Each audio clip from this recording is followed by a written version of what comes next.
dan manfaat dari laporan yang kami buat. Yang pertama yaitu tujuannya adalah agar kami bisa menjelaskan sejarah munculnya COVID-19. Yang kedua, menjelaskan cara COVID-19 menyebar dan menggunakan virus eksponensial untuk menyelesaikannya. Kemudian menjelaskan prediksi jumlah yang terinfeksi COVID-19 pada hari ke-7, menggambar grafik virusnya, menjelaskan varian atau mutasi dari COVID-19, menjelaskan cara mencegah penularan virus COVID-19. Kemudian untuk manfaatnya, kita dapat menambah pengetahuan dengan membaca artikel tentang COVID-19, melatih untuk berpikir kritis dengan mengerjakan soal berbasis analisis, dan yang terakhir, melatih gaya bahasa dan tulisan yang baik dan benar. Sejarah COVID-19. Kasus COVID-19 pertama kali dilaporkan di Wuhan, Tiongkok pada akhir Desember 2019. Tetapi sudah ada tanda-tanda bahwa virus ini sudah ada di Amerika Serikat sebelumnya. Antibodi terhadap virus ini ditemukan di 3 negara bagian di Amerika Serikat dari pertengahan Desember 2019. Walaupun kasus pertamanya di Amerika Serikat ada di Januari 2020. Para peneliti juga menemukan jejak virus ini di air limbah di berbagai negara sebelum wabah Wuhan. Virus ini dapat menyebar lewat percikan air liur, udara, ataupun kontak dengan orang lain yang terkena virus ini. Gejalanya bisa bervariasi, seperti demam tinggi, batuk kering, hilang penciuman, dan juga masalah pernafasan. Beberapa orang juga mengalami nyeri otot, sakit tenggorokan, dan sakit kepala. Kali ini saya akan menjelaskan tentang prediksi jumlah pasien yang akan terjangkit virus corona pada hari ke-7. Di sini disajikan data bahwa pada hari pertama ada 1 jumlah pasien, pada hari kedua ada 9, dan pada hari ketiga ada 25. Di sini juga diketahui bahwa fungsi atau rumusnya adalah D dikali A pangkat X plus C. Di sini kita akan masukkan X ke dalam fungsi ini, dan X di sini berperan sebagai hari ke X. Jadi akan didapat F1 adalah B dikali A pangkat 1 plus C sama dengan hasilnya di sini 1. Dan pada hari kedua di sini didapat B dikali A pangkat 2 plus C sama dengan 9. Dan pada hari ketiga B dikali A pangkat 3 plus C sama dengan 25. Di sini kita bisa ubah untuk fungsi yang pertama yaitu BA plus C sama dengan 1, dan kita akan ubah B-nya, BA-nya pindah ke ruas ke kanan, C sama dengan 1 min BA. Dan kita akan namai ini menjadi persamaan 4. Lalu untuk yang kedua, kita bisa ubah, di sini kita akan kalikan ini dengan A pangkat 2000. Akan menjadi seperti ini. Lalu kita akan ubah di sini menjadi bentuk ini. Nah, ini tuh didapat dari mensubstitusikan persamaan 4 ke sini. Jadi C di sini diketahui adalah 1 min BA. Lalu kita pindahkan C tersebut ke persamaan yang ini. Jadi didapat seperti ini. Lalu kita akan pindahkan 1 ke ruas kanan, kan seperti ini.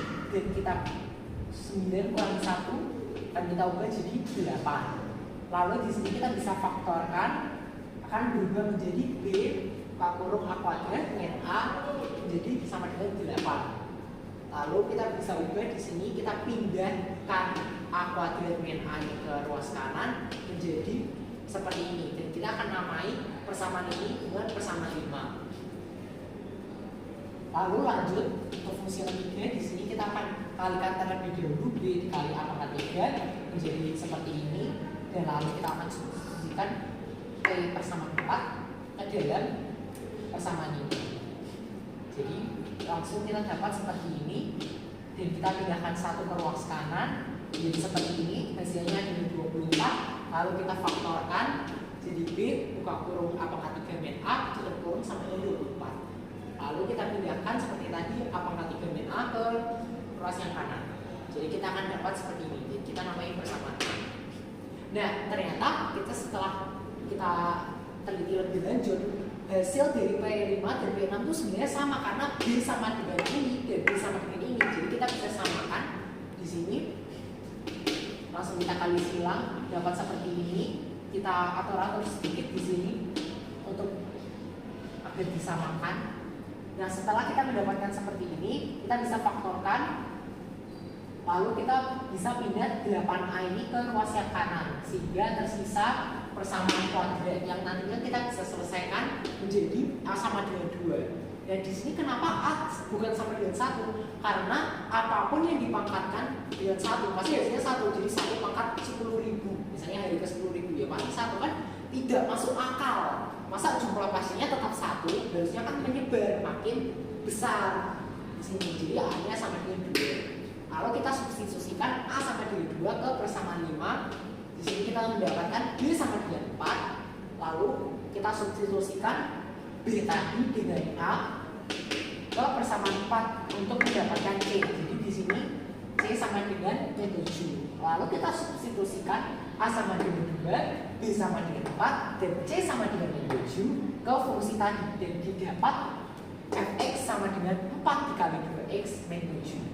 Jadi prediksi jumlah pasien pada hari ke-7 adalah F7 sama dengan 4 dikali 2 pangkat 7 min 7 sama dengan 4 dikali 128 min 7 sama dengan 512 min 7 sama dengan 505. Jadi prediksi jumlah pasien yang terjangkit virus corona pada hari ke-7 adalah 505.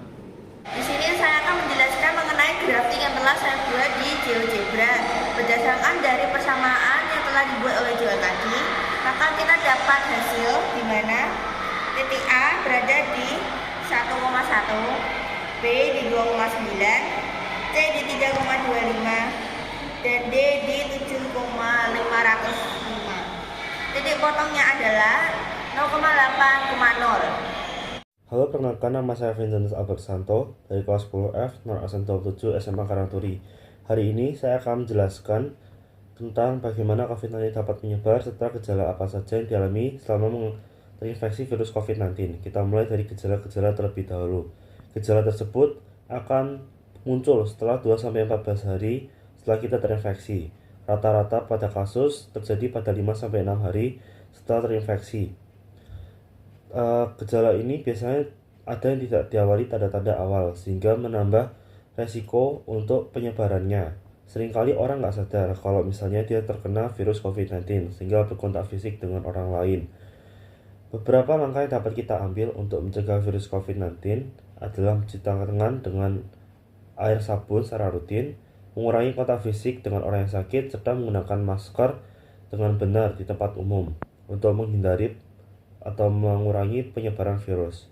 COVID-19 merupakan virus yang memiliki kemampuan menyebar cepat dan bisa bermutasi menjadi varian yang lebih berbahaya daripada varian lainnya.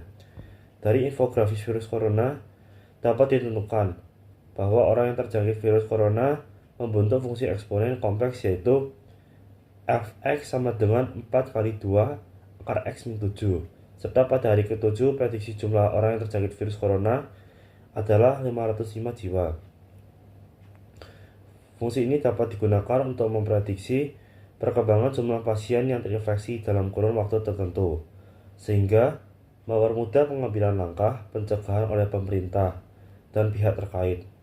Selain memprediksi penyebaran, penting bagi masyarakat juga untuk mengetahui cara pencegahan seperti mencuci tangan, menggunakan masker, dan menjaga jarak. Terima kasih.